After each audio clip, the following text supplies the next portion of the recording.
looking at his numbers right here. They are still outstanding, but a little bit pedestrian for a Washington State offense that actually can run the ball now.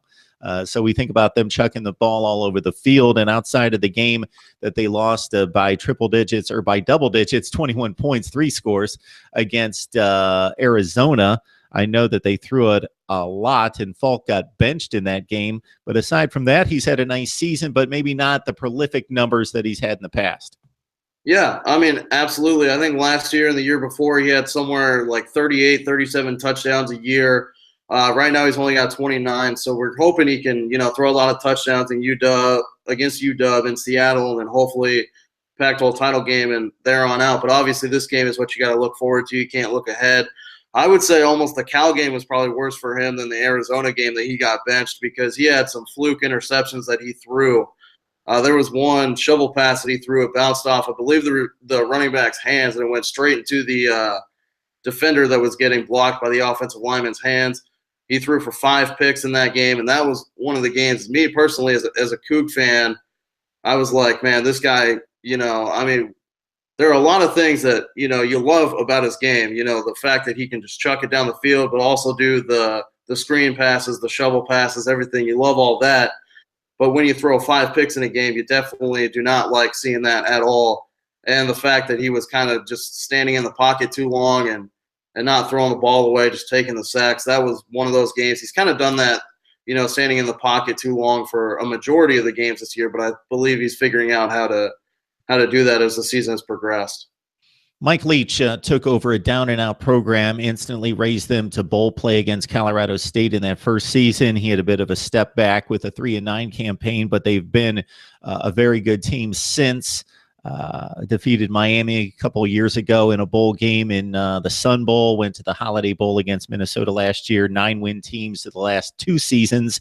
Prior to this campaign, they could finish with 11 wins. 9 right now at 9-2. And really the major difference is Washington State could pretty much always throw the ball all over the lot. It's that when you look at this running game, it complements the passing game. It was kind of a joke the first couple of years Mike Leach was there, but even though he has a penchant for throwing the ball, and that's his calling card and what he's known for and what he likes to see. He's understood that to win at this level, you have to run and respect people. Defenses have to respect the run. Of course, James Williams, Jamal Morrow, those guys are outstanding running backs. Seems like they've been in the program for quite some time, and they're also excellent pass receivers out of the backfield. Yeah, definitely. I would say you're missing Gerard Wicks in that 3-headed monster as well. Gerard Wicks and Jamal Morrow are seniors that are going to be – I mean, this senior class is huge for Washington State. You're going to have a lot of guys gone at the end of the year. James Williams will come back because he's a sophomore.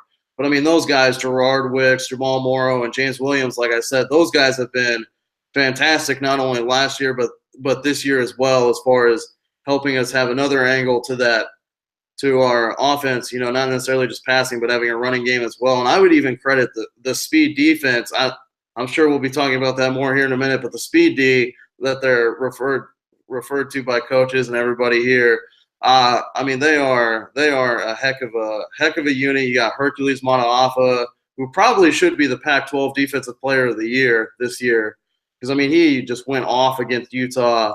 Utah's the game they played before the bye week they had this week, so it's nice to have a team that, on all 3 phases of the ball, special teams as well, with Eric Powell, one of the best kickers in the Pac-12. It's nice seeing a team that's very balanced on all 3 sides of the ball instead of heavily, relying on their offense and things like that, like Mike Leach teams in the past have done.